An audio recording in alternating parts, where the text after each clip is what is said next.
Me kõik oleme näinud, kuidas talvel kanalisatsioonikaevudest auru tuleb. Aga miks seda soojust keegi ei kasuta? Tavaliselt soe vesi tarbimiseks on soojusega 50 kraadi, mis iseenesest nõuab palju energiat ja tekitab kuni 75% soojuse hinnast.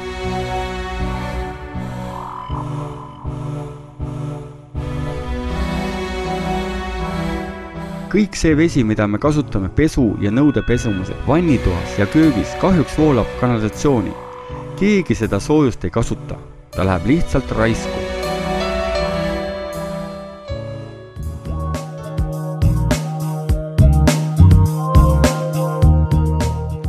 Me pakume süsteemi Thermliner, mis lubab kanalisatsioonis olevat soojust jälle kasutada vee soojendamiseks.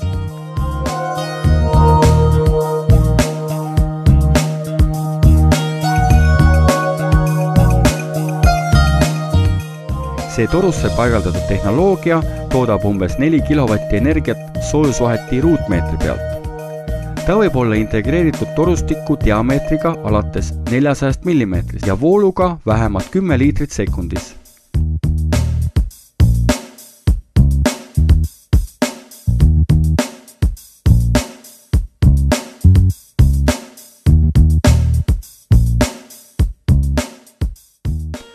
Töö põhimõte on väga lihtne. Vesi soojusega umbes 12–14 kraadi voolab kanalisatsioonitorus, kuhu on paigaldatud soojusvahetid. Nad on ühendatud soojuspumbaga, mis soojendab vett tarbimiseks kõlbliku temperatuurini. See on 60 kraadini. –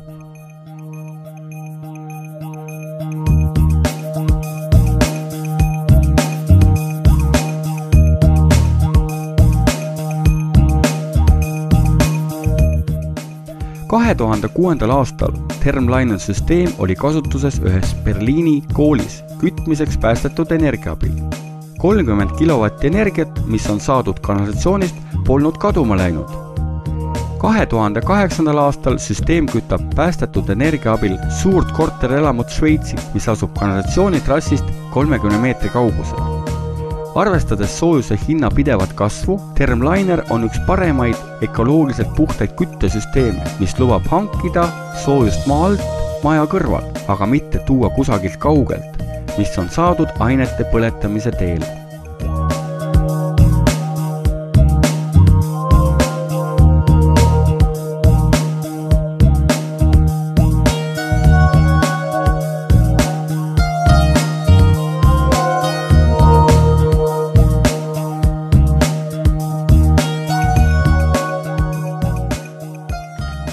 Süsteemi paigaldamine on ka väga lihtne.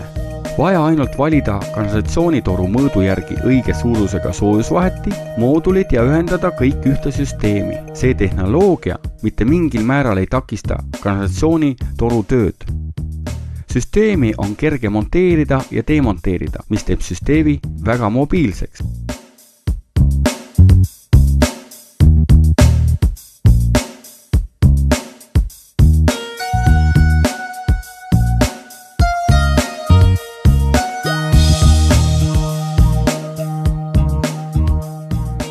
Thermliner tehnoloogia lubab säästa kuni 75% energia hinnast, mis on saadud gaasi või muude ainete põletamisel.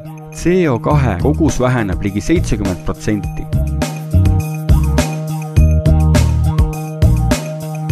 Veel kord tahaks öelda, et antud ökoloogiliselt puhas ja säästlik küttesüsteem on väga sobilik koolidele, lasteaedadele, adminhoonetele, spordisaalidega ja nii edasi soojusega varustamiseks. Aga millal teie hakkate kasutama energiat, mis tänapäeval läheb raisku ning säästate oma raha?